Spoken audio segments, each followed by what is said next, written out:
Boa tarde a todos, estamos começando o nosso Connect Sport dessa terça-feira. Convido você a nos acompanhar, um programa recheado de informações para todos vocês. Hoje o assunto é o que não falta no nosso Connect Sport. Vamos falar de Copa do Brasil, vamos falar de Campeonato Brasileiro, até porque ontem tivemos o último jogo da 16ª rodada da competição. Vamos falar também de Copa América Feminina, Mercado da Bola, Minuto Olímpico com o nosso comentarista Gabriel Sanches. Por isso vem com a gente que o nosso Connect Sport já está no ar. Bom, apresentando hoje o meu comentarista que está fazendo o programa aqui ao meu lado. Seja bem-vindo diretamente do Rio de Janeiro, Gabriel Sanches.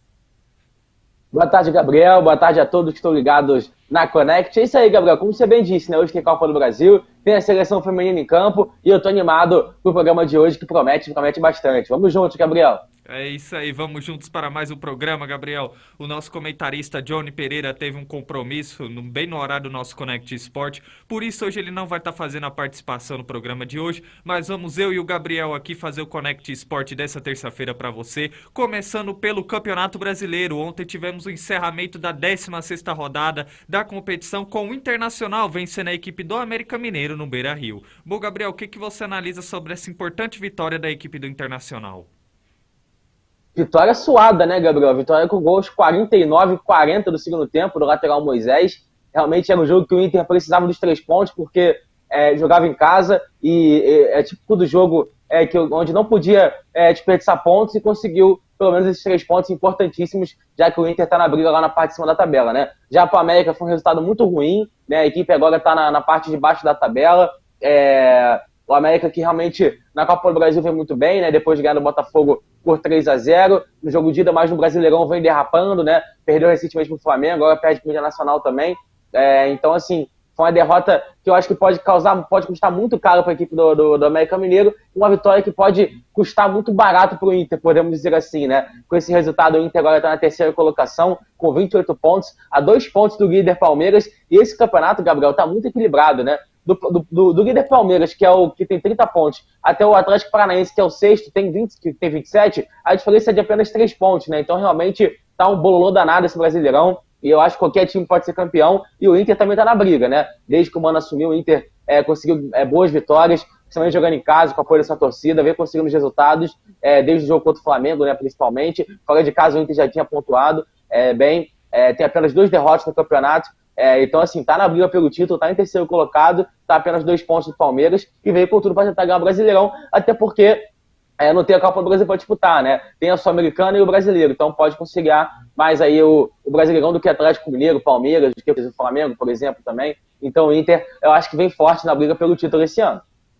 Bom, Gabriel, já te fazendo perguntas sobre ambas as equipes. A primeira é sobre o time do Internacional. A gente vê que o time do Internacional vem numa crescente sob o comando do técnico Mano Menezes. Na sua opinião, onde o Inter pode chegar nessa temporada? O Inter tem elenco para conciliar tanto o Campeonato Brasileiro quanto a Copa Sul-Americana? E Pois já é. fazendo a pergunta com relação à equipe do América Mineiro. O que o América Mineiro precisa mudar dentro de campo para sair dessa situação que é a parte de baixo da tabela?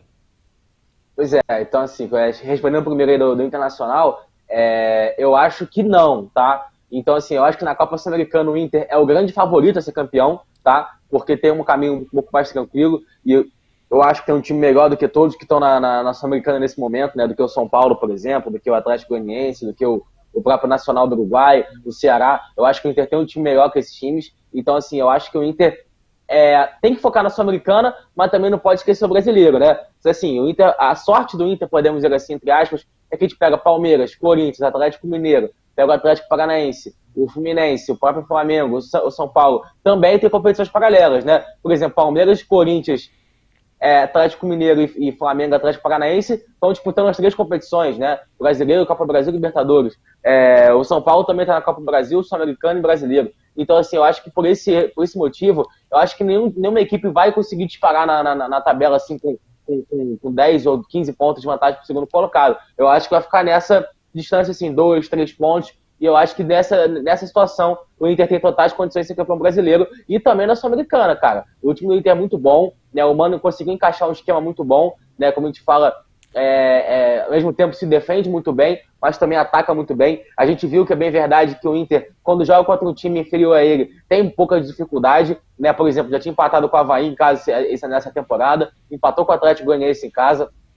quase empatou ontem com o América Mineiro, foi por pouco, que eu acho que o Mano tem esse estilo de jogo um pouco mais recuado, né? E acaba tendo dificuldade para sair para o jogo, né? Então eu acho que isso que o Inter precisa melhorar, se quiser pensar aí em título brasileiro, porque você não pode ficar perdendo ponto para time de baixo da tabela, porque isso pode complicar demais essa situação no campeonato. Então, assim, eu acho que o Inter tem condições sim de chegar no Brasileirão e, na minha opinião, a Sul-Americana hoje é o grande favorito para a conquista do torneio internacional. Já falando do América Mineiro, o América Mineiro que realmente até que vem conseguindo boas vitórias aqui, boas vitórias ali, mas vai brigar para não ser rebaixado. Eu acho que esse é a competição do América Mineiro. Conseguiu uma vitória talvez um pouco inesperada contra o Botafogo por 3-0, tem uma classificação bem encaminhada, eu acho que já está classificado, o Botafogo vai ter muita dificuldade de reverter esse placar, então assim, tem que tomar cuidado, é aquilo que a gente fala, né? Essas competições paralelas de Copa do Brasil, Sul-Americana, Libertadores, para time pequeno, para time que está brigando na parte de baixo da tabela, é traiçoeira, porque às vezes você vídeo Fortaleza aí, né? Fortaleza priorizou a Libertadores ao máximo que pôde, e aí caiu nas oitavas e agora tá lá na zona de rebaixamento, né?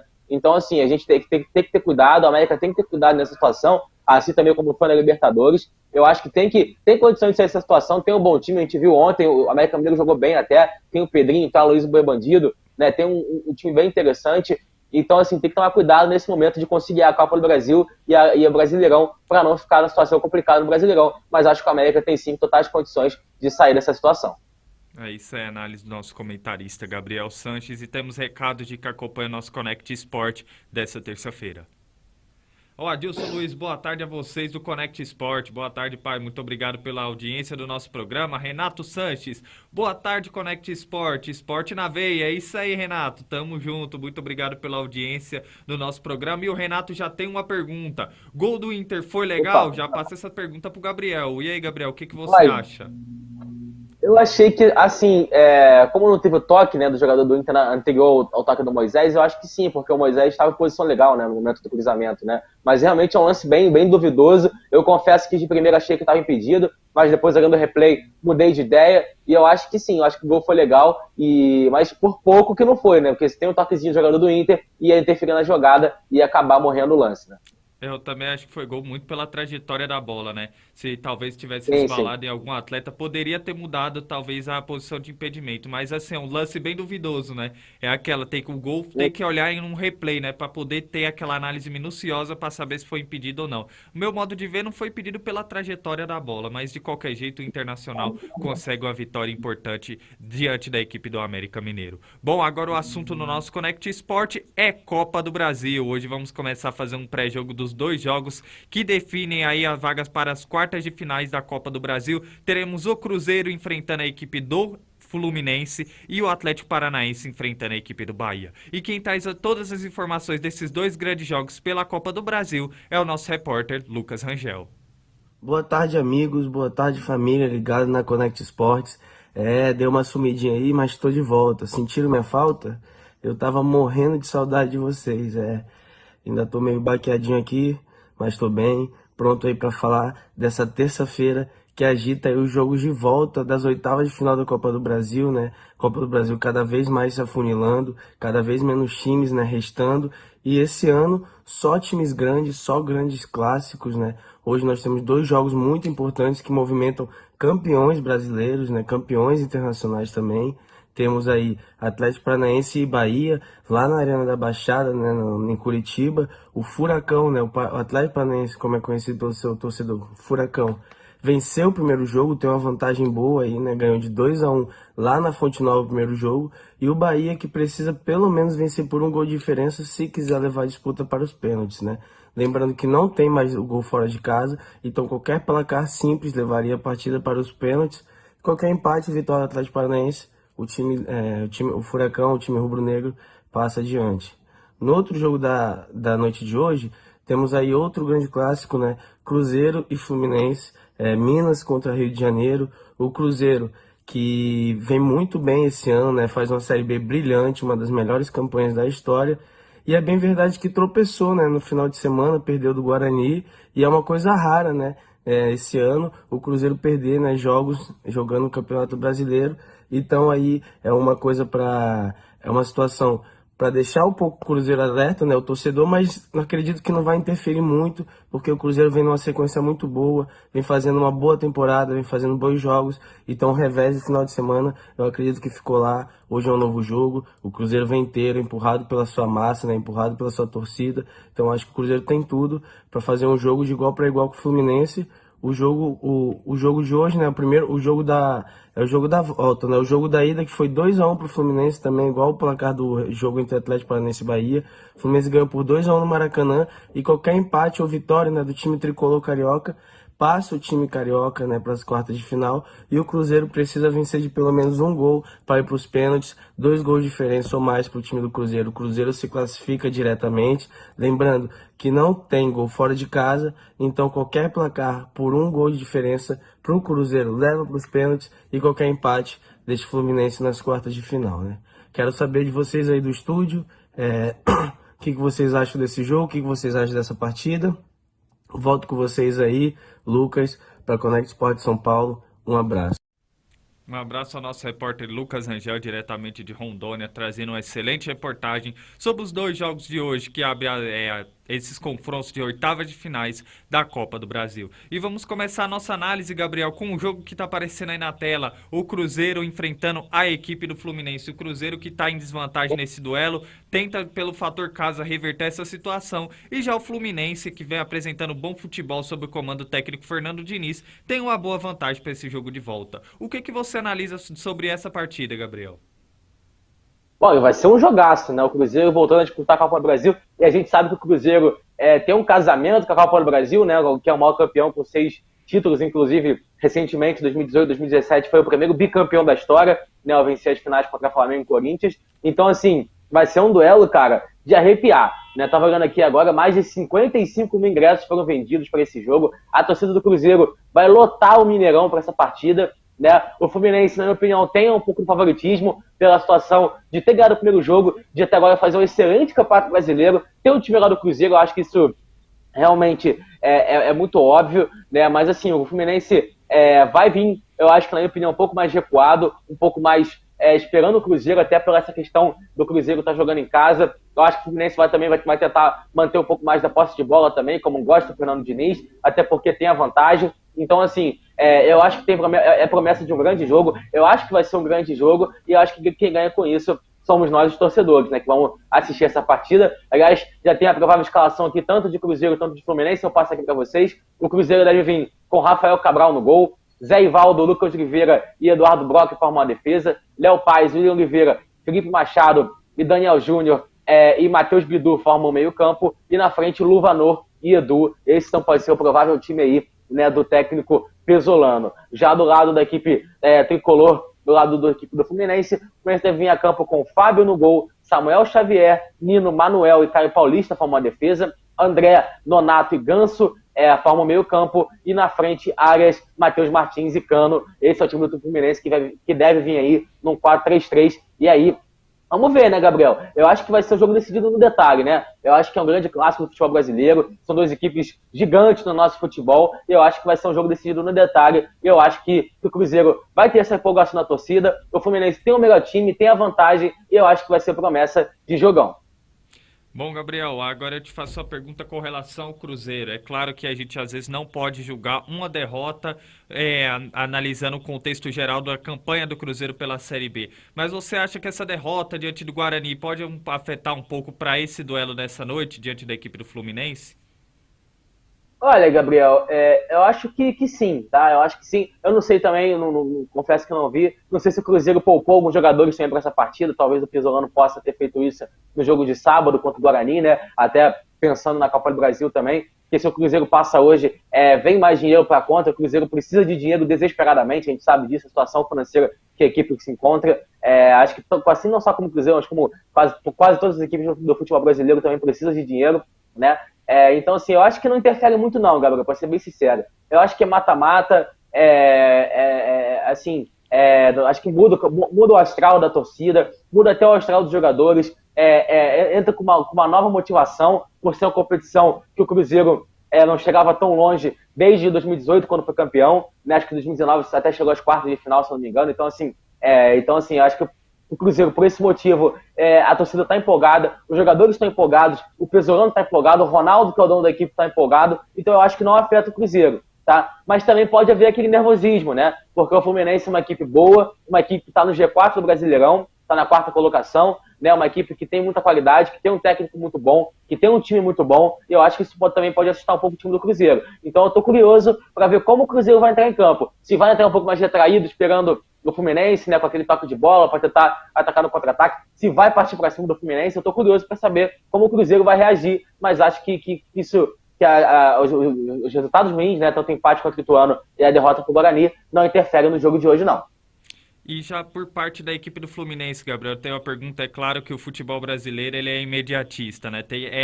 É composto de resultado. O técnico, para estar no comando de um clube brasileiro, é constituído de resultado. É claro que o Fernando Diniz tem feito um ótimo trabalho frente à equipe do Fluminense, mas visando que é um jogo em aberto, se o Cruzeiro garantir a classificação nessa noite para a Copa do Brasil, como isso vai repercutir por parte do trabalho do Fernando Diniz frente à equipe do Fluminense?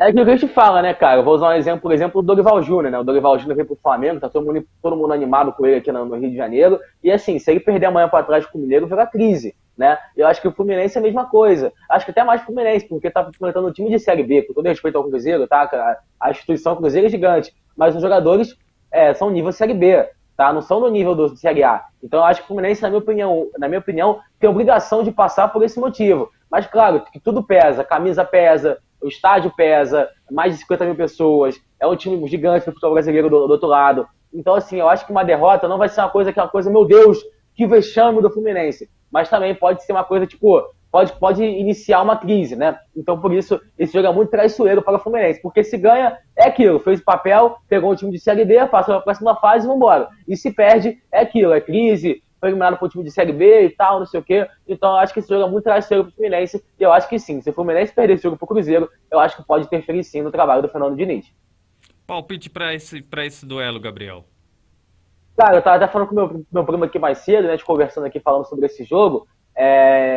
Eu acho que vai ser um jogo muito disputado, cara, mas eu tô com cara de empate. Eu acho que esse jogo vai terminar 1-1.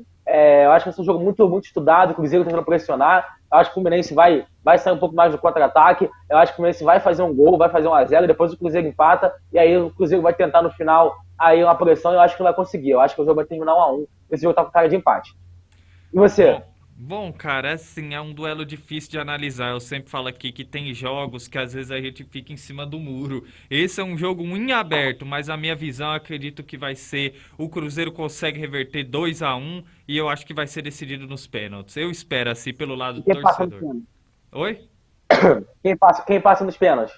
Rapaz, aí você me pegou. Eu acredito que nos pênaltis quem passa é a equipe do Fluminense. Acredito que pelo fato de ter o Fábio. O Fábio é um grande fator por parte da equipe do Fluminense nessa noite. Exatamente. Aliás, a gente não comentou sobre o Fábio, né? Exatamente, né? Um jogo que marca o reencontro dele com a equipe do Cruzeiro no Mineirão, né?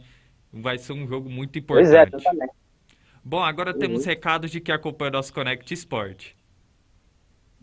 Renato Sanches, Fluminense e Furacão se classificam. Tá aí o Renato acompanhando o nosso programa, já dando também aí a sua análise, os seus palpites de quem deve passar para as quartas de finais da Copa do Brasil. Daqui a pouco a gente vai falar da equipe do Bahia.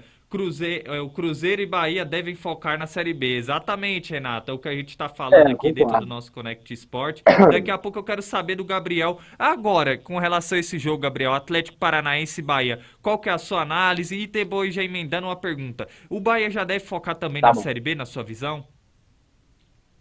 Cara, eu acho que sim, né? Já a primeira pergunta, né, da análise do jogo aí, eu acho que vai ser um jogo, na minha opinião, esse jogo já está mais talvez definido, né, pelo Atlético Paranaense ter vencido na casa do Bahia por 2-1, mas é um jogo traiçoeiro também da equipe do Atlético Paranaense. O Atlético Paranaense também já tem essa provável escalação. O Atlético Paranaense deve vir aí com Bento no gol, Kelvin, Pedro Henrique, Nico Hernandes e Abner na defesa, Hugo Moura, Eric e Davi Terãs no meio campo, e na frente Pedro Rocha, Canóbio e Pablo deve ser o time do Atlético Paranaense, que deve vir aí num 4-3-3. Já do lado da equipe do Bahia, né, o tricolor de aço, o Bahia deve vir aí com o Danilo Fernandes no gol, André, Inácio, Luiz Otávio e Matheus Bahia na defesa, Patrick De Luca, Miquias, Mugni e Daniel no meio campo, e no ataque, Raí e Rodalega. Esse deve ser o time do Bahia. do técnico Anderson Moreira, né? Mas vamos lá, acho que vai ser um jogo sim difícil para o Atlético Paranaense, mas acho que o Atlético Paranaense consegue passar,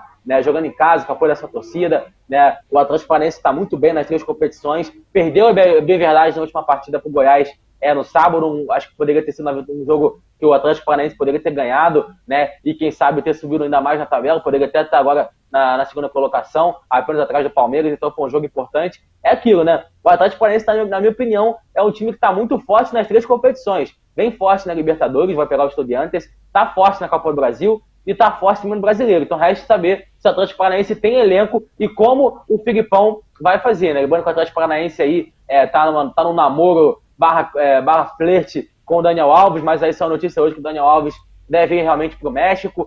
Então, assim, eu não sei o que o Atlético Paranaense vai fazer, o que o Petralha vai trazer nessa janela de transferências, porque, assim, se o Atlético Paranaense quer disputar as 3 competições, quer estar forte no Brasileirão, na Copa do Brasil, na Libertadores, precisa de reforços, porque precisa ter um elenco mais robusto, senão vai chegar no final do ano, vai estar todo mundo cansado, todo mundo morto, e não vai ter pique no final da temporada. Então, eu acho que o Atlético Paranaense tem que rever isso. Já a equipe do Bahia, eu acho que sim, cara. O Bahia tem que sim focar na Série B, mas por que não passar de fase na Copa do Brasil, né? Eu acho que é a mesma situação que o Cruzeiro, eu acho que é um dinheiro que entra, né, cara? A Copa do Brasil ficou muito visada pela questão financeira nos últimos anos, né? Desde quando a CBF mudou a premiação, botou para quase 50 milhões, né? Então ficou muito visado. Então, assim, cara, uma vitória hoje para o Bahia é mais dinheiro na conta, assim também para o Cruzeiro. Então, esses times que estão numa situação financeira complicada, cara, cada passagem de fase da Copa do Brasil assim, é dinheiro que vem e é bicho para os jogadores. Então eu acho que os jogadores vão dar a vida hoje. Obviamente,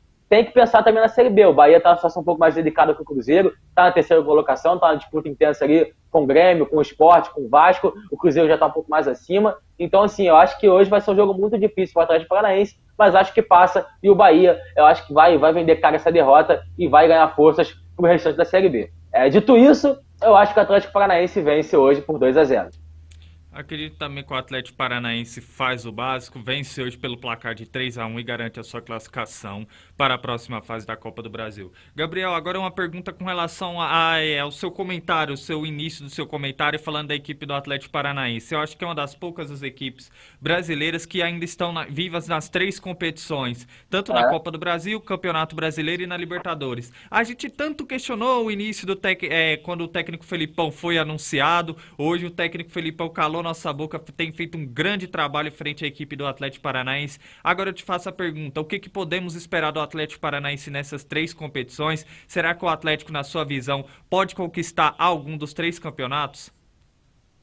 Olha, por que não? Né? Por que não? Eu acho que o Atlético Paranaense não é o favorito em nenhuma das 3 competições, tá? Você está vivo na competição não quer dizer que você automaticamente se torne o favorito dessa competição, mas está na briga, está no bolo, né? Acho que ninguém esperava, por exemplo, que o Atlético Paranaense fosse ser campeão da Copa do Brasil em 2019, ou da Copa Sul-Americana no passado, né? Então, assim, eu acho que o Atlético Paranaense tem condições sim de ser campeão. Da Libertadores eu acho difícil, tá? Pra ser bem sincero. Mas da Copa do Brasil, por que não? Né? Eu acho que, por exemplo, Flamengo e Atlético Mineiro, um dos dois vão estar fora amanhã. São Paulo e Palmeiras, um dos dois vão estar fora também. Corinthians e Santos, a mesma coisa. Né? Então, assim, essa Copa do Brasil, essas quartas de final, cara, vai ficar muito embolado, porque tem Goiás, Atlético Goianiense, tem Fortaleza e Ceará, tem o Fluminense e o Cruzeiro, tem o América Mineiro e o Botafogo. Então, assim, são duelos muito equilibrados, né? E muitas equipes grandes vão ficar de fora nessas oitavas de final. Então, eu acho que o Atlético Paranaense tem, sim, totais condições de ganhar a Copa do Brasil. O Brasileirão eu acho difícil, vamos ser bem sinceros aqui. Eu acho difícil o Atlético Paranaense ter pique para aguentar 38 rodadas brigando ponto a ponto com o time que está na liderança. Eu acho que vai ficar um pouco mais difícil. Mas na Copa do Brasil, na Libertadores, ainda mais a Libertadores que afinal é um jogo único, né? E pode passar, quem sabe, do Atlético Mineiro ou do Palmeiras. Eu acho que sim, tem condições. Não é o favorito, mas condições tem. É isso aí, a análise do nosso comentarista Gabriel Sanches sobre os jogos de... Oi? O que você acha do Atlético Paranaense esse ano aí? Cara, né, esse ano, até o momento, eu acho que o Atlético Paranaense tem surpreendido muito a todos que acompanham o time. É um time que é bem compactado e bem comandado pelo técnico Felipão. Tem peças em todos os setores do campo bem consistente. É um time que não tem grandes estrelas, mas tem um grande conjunto de jogo. Tô com você, acredito assim que o Atlético Paranaense talvez possa ser campeão de uma das 3 competições, mas não entra como favorito. Mas até o momento o que agrada é que é um time que tem uma filosofia muito bem comandada pelo técnico técnico Felipão e até o momento está vivo aí, fazendo uma grande temporada nesse ano de 2022 e está vivo nas 3 competições. É difícil porque a gente sabe que principalmente na Libertadores tem times que tem mais elenco e que talvez é mais postulante a conquistar a Copa Libertadores. No Campeonato Brasileiro a gente sabe que é um campeonato mais longo, que tem que manter uma constância a mais, mas talvez na Copa do Brasil eu vejo que entre as 3 competições o Atlético Paranaense esteja mais vivo para conquistar, talvez nesse momento, a Copa do Brasil. Mas me agrada muito o estilo de jogo que o Atlético Paranaense tem desempenhado nesse ano com o técnico Felipão. Bom, mas seguindo o nosso Connect Sport, técnica, já mantém a câmera aqui para mim, porque eu tenho um recado para você. A gente sabe que é complicado quando a gente quer uma internet de qualidade na nossa residência ou no nosso comércio. Quando a gente precisa dela, ela acaba travando, ela acaba nos deixando na mão, é uma sensação ruim, né? Você que está acompanhando o nosso programa, quer uma internet de qualidade, está procurando em algum lugar uma internet de qualidade e que caiba no seu orçamento, nesse momento eu apresento para vocês a Rede Banda Larga. Quer experiência de verdade na web?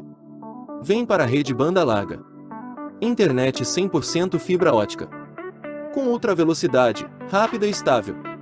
Para você acessar suas redes sociais favoritas, assistir suas séries e vídeos sem travar, fazer downloads ilimitados e muito mais. Aproveita que tem promoção ativa ainda.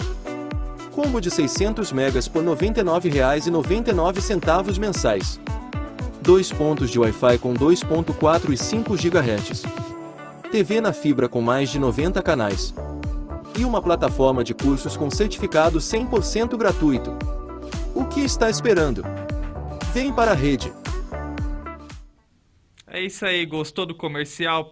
Tá aí, você pergunta, Gabriel, mas como eu faço como entrar em contato com a Rede Banda Larga? Nesse momento eu vou te responder. Tá aí o contato da Rede Banda Larga, que é o 11 4210 4412. Repetindo, 11 4210 4412. Ainda não tá convencido? Se você quer uma internet de qualidade na sua residência ou no seu comércio, mas também gosta de uma programação diferenciada na TV, a Rede Banda Larga disponibiliza para vocês os seus planos a TV na fibra, que contém 90 canais, entre eles o canal 12, que passa o nosso Connect Sport, e toda a programação da Connect Brasil TV SP e dos consórcios parceiros da Connect Brasil TV. Portanto, seja mais um assinante da Rede Banda Larga, não perca tempo, uma internet de qualidade por um preço acessível, você não acha em qualquer lugar. Se torne mais um entre os 30 mil assinantes da Rede Banda Larga. Bom, continuando o nosso Connect Sport, vamos falar agora do futebol feminino. Futebol feminino tendo espaço no nosso Connect Sport com a Copa América, porque hoje a seleção brasileira entra em campo após aí conquistar uma grande vitória diante da equipe da Argentina.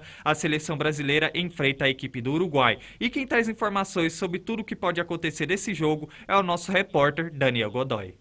Boa tarde, Gomes, boa tarde, Sanches, boa tarde, Johnny, boa tarde a você que está nos acompanhando. E a seleção brasileira enfrenta o Uruguai nesta terça-feira, às 6 horas, horário de Brasília, no estádio Centenário de Armênia, na Colômbia, pelo segundo jogo da fase de grupos da Copa América. Vai lembrar que no último sábado, a seleção brasileira venceu a Argentina pelo placar de 4-0 e com isso lidera o grupo B com 3 pontos ao lado da Venezuela, porém fica na frente por ter um saldo de gol superior. Para esta partida, a técnica Pia Sanderhadi seguirá sem contar com a atacante Jace, pois ela está em isolamento depois de testar positivo para a Covid. Já Debinha, Ari Borges e Adriana realizaram o trabalho de recuperação, porém devem ficar à disposição. Com isso, o Brasil vai a campo com o provável time: Lorena, Fê Palermo, Tainara, Rafaele e Tamires, Ari Borges, Adriana, Querolin e Giovana, e no ataque, Debinha e Bia Zanerato. As uruguaias vêm de uma derrota por 1-0 contra a Venezuela, E mais tarde, no mesmo dia, a Argentina enfrenta a seleção peruana, duelo válido pelo mesmo grupo. Volto com você, Gomes. É isso aí, a reportagem do nosso repórter Daniel Godoy. Cara, eu não consigo, eu tô tentando acostumar ainda. Também, Chamo tanto o Daniel de comentarista, ou chama Daniel de repórter Daniel. até. É isso aí. Até às vezes dá um nó na garganta. Às vezes eu fico com um É. pressentimento. Será que eu tô falando certo ou não? Mas é isso mesmo. Daniel agora é repórter, mandando muito bem, trazendo excelentes reportagens nessa semana no nosso Connect Sport. Muito obrigado, Daniel, pela excelente reportagem da seleção brasileira. Agora sim, Gabriel. Você, eu não me engano, você é o comentarista. E agora eu vou É. falar. Agora eu queria saber, Gabriel, a sua análise para essa noite, até porque a seleção brasileira entra em campo enfrentando a equipe do Uruguai. Não, eu acho que assim, o Brasil hoje é favoritaço, pode ficar tranquilo, o Brasil vai ganhar esse jogo, né? Contra o Uruguai é uma seleção até mais fraca do que a seleção argentina. O Brasil, na verdade, seja dita, né, Gabriel? Ainda hoje, né? Desculpa, aqui na América do Sul, o Brasil sobra no futebol feminino, assim, de maneira assim, exorbitante, tá? O Brasil é muito superior a todas as outras equipes. Pra você ter uma ideia, o Brasil só ficou com vice-campeonato uma vez da Sul-Americana, somente para a Argentina lá em 2009. Tirando isso, o Brasil ganhou todos os sul-americanos que teve. Então, assim, o Brasil realmente é um time muito melhor e tem tudo para conquistar uma grande vitória, né? Jogando contra a seleção do Uruguai, o Uruguai que realmente não tem tradição no futebol feminino, tem uma equipe muito inferior ao Brasil. Eu acho que tem muito o que dizer, não. O Brasil é o grande favorito e tem que aquilo, né? Tem que valer o seu favoritismo, né? Jogando na Colômbia, acho que um clima onde o Brasil conhece muito bem, né? É um clima parecido com o clima brasileiro, né? Então eu acho que o Brasil tem totais condições de conseguir uma grande vitória e dar mais um salto aí nessa Copa América Feminina. Placar. Eu acho que o Brasil hoje vence por 5-0. E Gabriel, eu só gostaria de passar para vocês aqui, 5-0, né? Gostaria de passar para vocês aqui que vai acontecer esse ano ainda, em novembro, a finalíssima do futebol feminino, né? A gente teve esse ano a finalíssima entre a Itália e a Argentina, né? O campeão da Copa América contra o campeão da Eurocopa no masculino. No feminino a gente vai ter também o campeão agora da Copa América Feminina, que vai ser o Brasil, crava que o Brasil vai ser campeão, né? Vai enfrentar a campeã europeia, que vai ser disputada, também está sendo disputada agora, e a final vai ser no dia 31 de julho. Então, mais uma vez, aí vamos ter mais um torneio, quem sabe, para o Brasil participar esse ano ainda. Bom, Gabriel, tem uma pergunta para você, duas com relação à seleção brasileira feminina. Acredito Pode que falar. pro placar dessa noite, eu acredito aí uns 3-0 Brasil, conquista uma vitória importante e garante aí o segmento da competição da Copa América, até porque tem mais time, é superior e tem tudo para vencer o Uruguai nessa noite. Eu te faço a pergunta primeiro com relação à Copa América, analisando assim o contexto geral das seleções.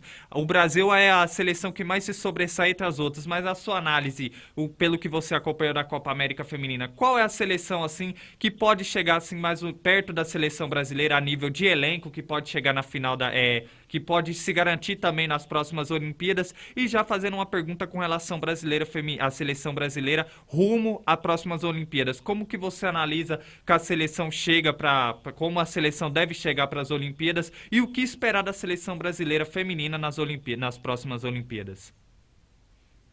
Cara, assim, eu acho que, primeiro, respondendo essa pergunta, hoje, sem dúvida alguma, a seleção que mais se aproxima do Brasil é a Argentina, que perdeu de 4-0 para o Brasil no sábado. Tem o Chile também. Se vocês terem uma ideia, a Argentina hoje é a número 35 no mundo, no ranking da FIFA. O Brasil aparece em nono colocado, ou seja, o Brasil está entre as 10 melhores equipes de futebol feminino do mundo atualmente, né? Acima, por exemplo, de Dinamarca, de Noruega, de Austrália, de Japão, que são potências no futebol feminino. Então o Brasil realmente tem um time bom, tá? Mas é aquilo que a gente sempre fala, né, Gabriel?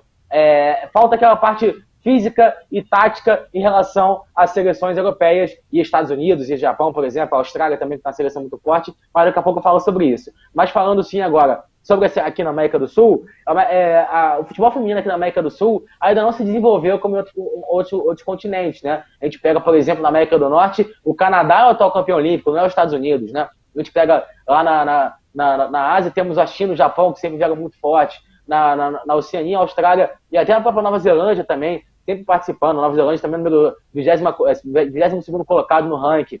Na Europa, a gente tem várias seleções, né? A gente tem Suécia, tem Itália, tem França, Espanha, Holanda.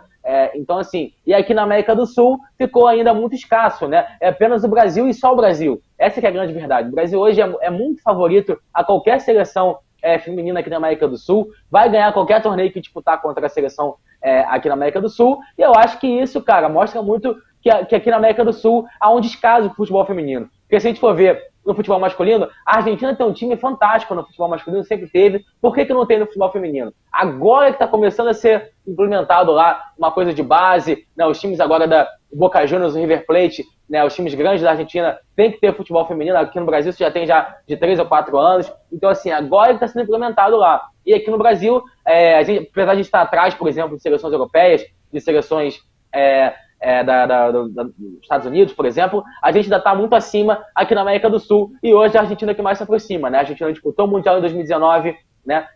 Agora nas Olimpíadas de 2020 foi apenas o Brasil que se classificou lá para o Japão, né? Então, assim, tem a Colômbia também, que também tem uma seleção muito boa, e é anfitriã, mas o Brasil hoje está acima desses países, e eu acho que vai demorar, eu acho que isso não vai mudar, falando agora a longo prazo. E já falando da seleção brasileira, cara, a Pia deu uma entrevista essa semana dizendo, a gente até comentou sobre isso, né, ontem, né, falando que o Brasil tem tudo para virar uma potência do futebol mundial, e ela deu de 2 a 4 anos para isso acontecer. Lembrando que a Olimpíada acontece daqui a 2 anos e a Copa do Mundo Feminina acontece no ano que vem. Então, assim, eu acho que o Brasil tem material humano, nós somos o país da melhor jogadora da história, que é a Marta, né, sem dúvida alguma. Tem a Cristiane, que talvez seja aí a maior centroavante da história, uma das maiores centroavantes da história, sem dúvida alguma. E tem surgido, cara, grandes atletas com pouca idade, né? Tem a Geise, que tá com Covid, mas infelizmente, né, vai voltar nessa Copa América ainda, que acabou de ser contratado pelo Barcelona. Tem a Giovana, tem a Caroline, né, que são jogadores de 20, 22 anos, muito jovens, né? Tem a base do Brasil, tá vindo muito bem. Lembrando que mês que vem tem a Copa do Mundo Sub-17 e a Copa do Mundo Sub-20, no qual o Brasil se classificou para as duas. Então, assim, o Brasil tem uma base melhor do que tinha antes, vem investindo mais, e as meninas estão chegando mais fortes para o profissional. E isso vai dar aí um apoio para a seleção brasileira conseguir grandes resultados daqui para frente. Eu acho que o Brasil hoje ainda está atrás de algumas seleções, mas, cara, tem totais condições de 2 a 3, 4 anos evoluir essa parte física, essa parte tática, e se tornar uma potência no futebol feminino, assim como nós somos no masculino, né? Exatamente, tá aí a análise do nosso comentarista Gabriel Sanches, e a gente torce em particular para que isso aconteça. No meu modo de ver, a Pia Sundhage nesse novo ciclo, ela tem implementado muito a sua experiência com as outras seleções e tem agregado muito na seleção brasileira feminina. E outros 2 grandes fatores são, além da agora o futebol brasileiro tá apoiando a modalidade e com o surgimento dessas novas atletas, isso tem agregado muito esse novo ciclo da seleção brasileira feminina, e eu vejo realmente que daqui para frente, nos próximos anos, o Brasil tem tudo para colher bons frutos e se tornar uma das seleções aí no futebol feminino, uma das maiores potências. Tem tudo para isso, o trabalho está sendo feito, bem consolidado, e a gente torce para que isso aconteça. Pode falar, Gabriel. E assim, acho que a maior prova disso, Gabriel, se a gente for pegar em 2016, por exemplo, o Brasil chegou à semifinal da Olimpíada contra a Suécia e só caiu nos pênaltis, tá? Ficou nos pênaltis para disputar uma final olímpica. Em 2019, na Copa do Mundo Feminina, o Brasil perdeu na prorrogação nas oitavas de final para a França, que era o país sede, que chegou até a semifinal contra os Estados Unidos, né? Nas Olimpíadas do ano passado, o Brasil perdeu nas quartas de final nos pênaltis para o Canadá, que foi a campeã olímpica. Então, assim, a gente está batendo muito no quase. E mesmo, né, com a parte física e tática muito atrás das grandes seleções, mesmo assim a gente consegue competir contra elas, né? Contra a Holanda, por exemplo, a gente empatou em 3 a 3 nas Olimpíadas, né? O Brasil tem uma competitividade, existe, falta agora criar algo a mais, falta ganhar os jogos, falta ganhar campeonato, e o Brasil, a partir do momento que conseguir ter essa mentalidade, vai crescer muito, e tenho certeza que as meninas vão chegar lá. É isso aí, a análise do nosso comentarista Gabriel Sanches, e a gente torce para que isso aconteça e o futebol feminino tenha espaço no nosso programa. Agora vamos falar do mercado da bola. O mercado da bola também tendo bastante informação, né, Gabriel? Às vezes a gente até brinca, bom, a gente monta a pauta, mas a gente fala, poderia colocar essa notícia aqui, essa notícia ali, surge notícia em primeira mão que a gente passa aqui, o mercado da bola nunca para, e a gente vai começar com o nosso giro de notícias desse momento do mercado da bola. Deixa eu pegar minha pauta aqui e vamos começar agora sim. É isso aí, várias notícias no nosso giro de hoje, e vamos começar o nosso giro de notícias falando da equipe do Atlético de Madrid. Segundo informações, o Bayern de Munique teria feito uma proposta por João Félix. A proposta seria 80 milhões de euros, mais o lateral francês Pavard para a equipe do Atlético de Madrid. Segundo informações, a proposta foi recusada, portanto aí o João Félix recebendo uma proposta do Bayern de Munique. Seguindo o nosso giro de notícias, vamos falar da equipe do Manchester United. Manchester United, inclusive estava vencendo a equipe do Liverpool hoje em amistoso preparatório pelo placar de 3-0 na estreia de Erik ten Hag. O Manchester United segue se reforçando e busca a contratação de Leandro Paredes, argentino que atua pela equipe do PSG da França. Segundo informações, já que a equipe do Manchester tenta a contratação de Frank de Jong do Barcelona, caso as negociações não vá para frente, Leandro Paredes seria a alternativa para a equipe do Manchester United. Seguindo nosso giro de notícias, vamos falar do goleiro Ospina, com passagens por Napoli e Arsenal da Inglaterra. O goleiro está de clube novo, trata-se do Al Nassr da Arábia Saudita. E vamos voltar agora, vamos falar do futebol brasileiro do São Paulo. Segundo informações, o São Paulo está encaminhando a venda do atacante Rigoni para o Austin FC da equipe dos Estados Unidos. Segundo informações, a proposta gira em torno de 21 milhões de reais. E para encerrar o nosso giro de notícias da minha parte, vamos voltar a falar do Paris Saint-Germain. O Paris Saint-Germain, que quer se reforçar aí no mercado da bola, busca reforçar o seu sistema defensivo, e o nome da vez é o zagueiro Skriniar, da equipe da Inter de Milão. Segundo informações, o clube francês estaria disposto a pagar 65 milhões de euros pelo atleta. Vamos ver aí se o Skriniar vai fechar com a equipe do PSG. Seguindo o nosso giro de notícias, agora com o nosso comentarista Gabriel Sanches. É isso aí, Gabriel. Começando o nosso giro de notícias aqui, falando sobre o Andrés Pereira, ele mesmo, né? Ficou muito marcado na final da Libertadores por ter entregado o gol ao Daverson naquela fatídica final contra o Palmeiras e Flamengo, né? Ele acertou agora a sua contratação, quer dizer, acertou a sua ida ao Fulham, né? O Fulham sim que acertou a contratação junto ao Manchester United por 10 milhões de libras, mais bônus aí, com a negociação pode chegar a 14 milhões de libras. O Andrés Pereira, que realmente ficou nesse impasse, ficava no Flamengo ou não, e acabou indo pro Fulham, a equipe que vai disputar a Premier League esse ano. Eu acho que o Andrés Pereira tem totais condições de jogar lá no Fulham, tem bola para isso. Continuando aqui, vamos falar agora de Mesut Ozil, ele mesmo, né, um dos grandes jogadores aí, sem dúvida alguma, da história do futebol alemão, rescindiu seu contrato com o Fenerbahçe, né? Está livre no mercado, ele que realmente ficou muito tempo sem atuar no Arsenal, foi pro Fenerbahçe, agora rescindiu seu contrato e está livre no mercado. Será que cabe algum clube aqui no Brasil, Mesut Ozil? Já pensou, Gabriel Ozil jogando aqui no Brasil? Que beleza que seria? Maravilha. Nossa senhora, que uma doideira mesmo, né? E vamos ver agora vamos ver para onde agora que o Mesut Ozil vai partir agora, né? Agora falando de Alex Teixeira, que deve ser o novo reforço do Vasco. Eu tô sendo vascaína, eu acho que eles estavam esperançosos por esse momento, e o Alex Teixeira deve voltar à equipe do Vasco. Inclusive ontem estava com 2 amigos vascaínos meus que estavam muito empolgados, né, falando já quando é que vai ser anunciado e tudo mais, onde vai jogar, se vai jogar de ponta, vai jogar de centroavante, né? E o Alex Teixeira, que tem tudo certo aí para voltar ao Clube Vasco da Gama e vai fazer, sem dúvida alguma, vai fazer uma grande campanha com a camisa do Vasco. Ele que jogou aí na Turquia, jogou na China, tem um grande futebol realmente, sem dúvida alguma, e vai voltar para casa, vai jogar no Vasco, e foi uma excelente contratação por parte da equipe Cruz Maltina. Já falando agora de Nani, ele mesmo, né? Para você que achou que o Nani ia se aposentar, jogador campeão da Copa 2016, passou anos no Manchester United, jogando também na Turquia, no Sporting de Portugal, na Major League Soccer também, no City. Ele acertou sua ida ao Melbourne Victory da Austrália, vai jogar lá na A-League, né, na Liga Australiana de Futebol, e vai para lá, assim também com outros jogadores, né? O próprio Del Piero também foi para lá, jogou lá durante muito tempo também, e agora o Nani vai lá jogar também na Austrália. E para finalizar, o Barcelona apresentou uma oferta de 58 milhões de euros e mais 10 milhões de euros de bônus, né, do Rafinha, né, e o Leeds está inclinado a acertar essa contratação, de aceitar essa oferta, e o Rafinha deve ir para o Barcelona realizar o seu sonho. E que contratação que seria do Barcelona, o Rafinha, que demonstrou ser um grande jogador, sem dúvida alguma, jogador da seleção brasileira, titular da seleção brasileira, o Rafinha, e tomara que dê muito certo lá no Barcelona. E olha, Gabriel, uma notícia que não estava aqui na pauta, né, que saiu agora um pouquinho também, Lucas Paquetá deve estar de saída do Lyon. Tá, ele pediu para sair e tem times interessados nele, o Arsenal, o PSG, e nos próximos dias aí o Lucas Paquetá deve sair do Lyon, o Lyon, que é 65 milhões de euros pelo atleta. Volto com você, Gabriel. Gabriel, prosseguindo rapidamente o nosso giro de notícias, eu tenho duas perguntas a fazer para você de algo que me chamou muita atenção. Nesse nosso giro de notícias do mercado da bola, eu quero saber o seu posicionamento. Antes, rapidinho, o mercado da bola nunca para. A notícia do Mesut Özil, segundo informações, o atleta desperta interesse da equipe turca do Istambul Başakşehir. Portanto, podemos ter ainda o Mesut Özil atuando no futebol turco. Eu tenho duas perguntas para você, Gabriel. A primeira, a gente já falou muitas vezes do João Félix aqui no nosso giro de notícias do mercado da bola. Eu queria saber de você, uma proposta muito vantajosa por parte da equipe do Bayern de Munique.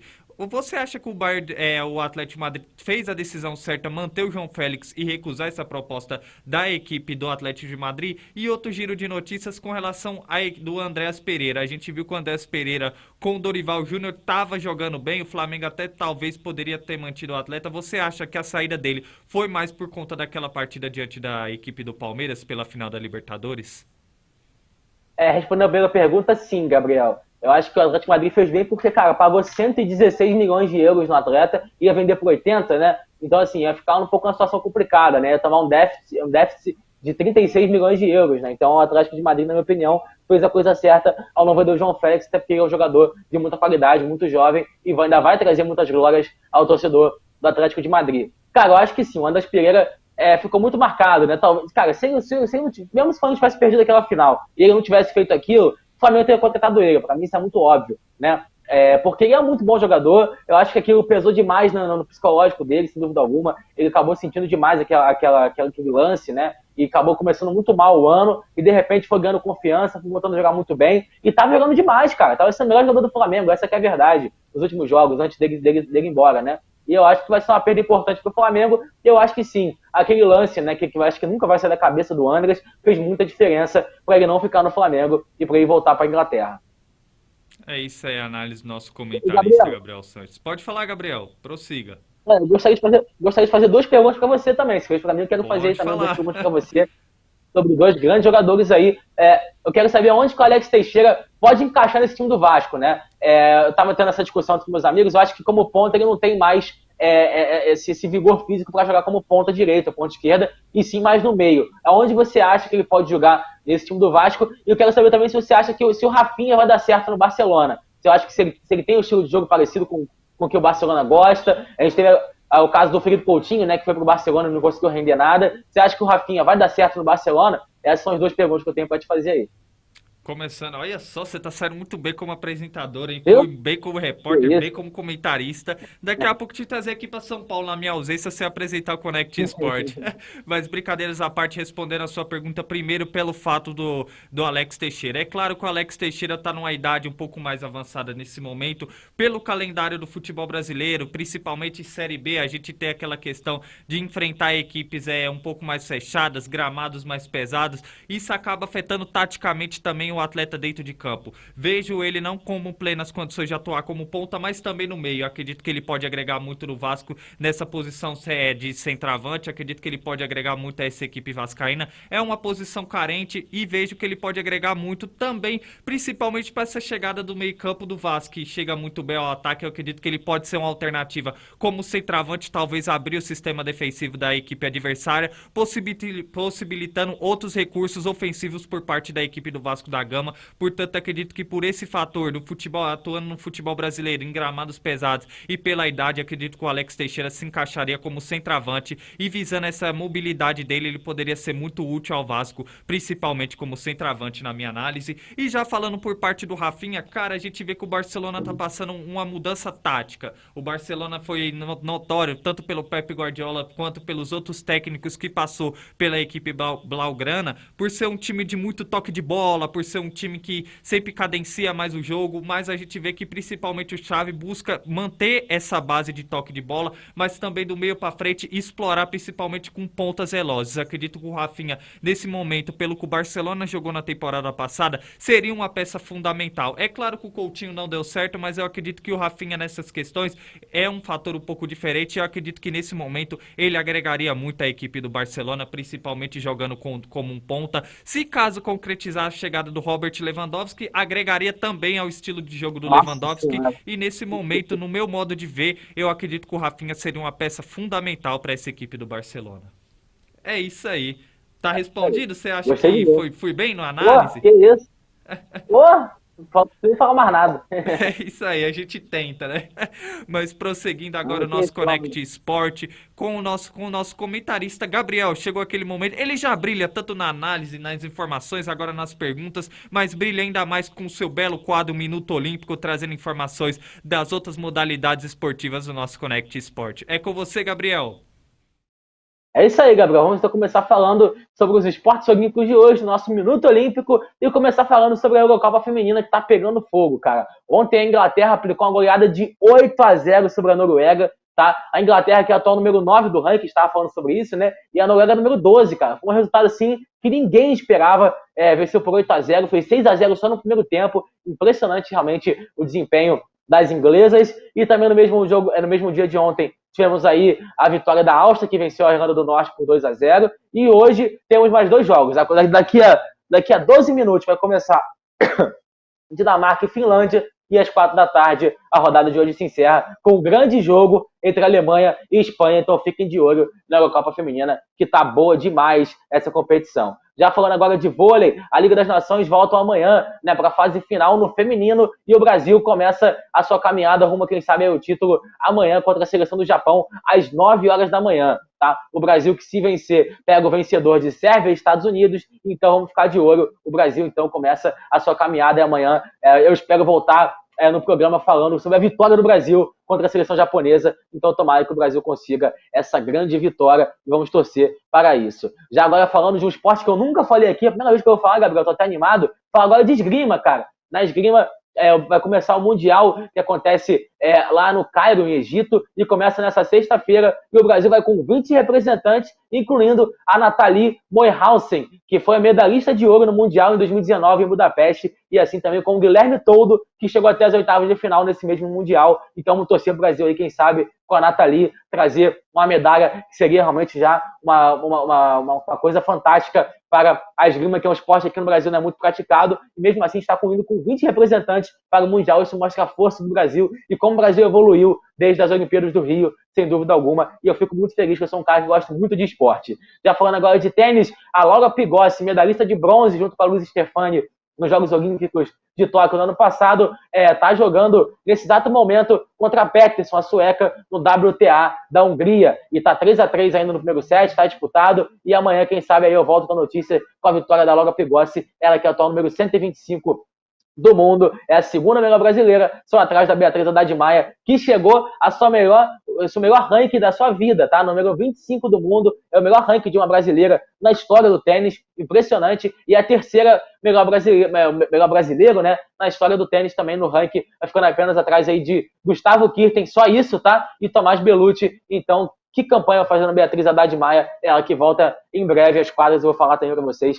tudo sobre ela. Agora falando aqui de vela, a Martine Grael e Carrena Kunze, que são atuais bicampeãs olímpicas, conquistaram agora o bicampeonato europeu de vela, né? Grande campanha dessa dupla brasileira, né? Foi disputada em Haus, na Dinamarca, essa competição, e elas conquistaram aí, vindo como convidadas, né, e conquistaram o Mundial, o bicampeonato europeu, elas que estão se preparando para o Mundial que acontece no fim de agosto. Esse então foi o Minuto Olímpico de hoje, e amanhã eu volto com muito mais notícias, se Deus quiser, com a vitória do Brasil no vôlei. Então amanhã eu volto com muito mais notícias sobre os esportes olímpicos para vocês. Volto com você, Gabriel. É isso aí, o Minuto Olímpico sempre recheado de informações com o nosso comentarista Gabriel Sanches. É isso que a gente torce por boas novidades, tanto nos outros esportes, como também no Brasil aí afora, nas outras modalidades esportivas. E com essas informações do Minuto Olímpico, a gente encerra o nosso Connect Sport dessa terça-feira, um pouco mais cedo, né? Mas porém entregando para todo mundo que nos acompanha um programa recheado de informações. Muito obrigado, Gabriel. Programa rápido e objetivo. É isso aí, é rápido, mas porém é aquele tiro curto, mas porém com qualidade, né? Um programa bem informativo para todo mundo que nos acompanha. É isso aí, Gabriel, muito obrigado pela sua excelente participação no nosso Connect Sport de hoje, com os seus excelentes comentários, análises, informações e também com o Minuto Olímpico. Muito obrigado, Gabriel. Eu que agradeço, Gabriel, tamo junto, programa excelente hoje, espero amanhã estar de volta para falar sobre Copa do Brasil, falar sobre o pós-rodada de hoje, a pré-rodada de amanhã, e vamos que vamos, que o mundo dos esportes e o mundo do futebol nunca para. Tamo junto, Gabriel. Abração. Até amanhã, meu amigo. Um abraço, Gabriel. Até amanhã, meu amigo. Isso é só um aperitivo que o nosso comentarista Gabriel falou no programa de amanhã. Se eu fosse você, não perdia tempo e acompanhava o nosso Connect Sport de amanhã, que tá imperdível para todos vocês que nos acompanham.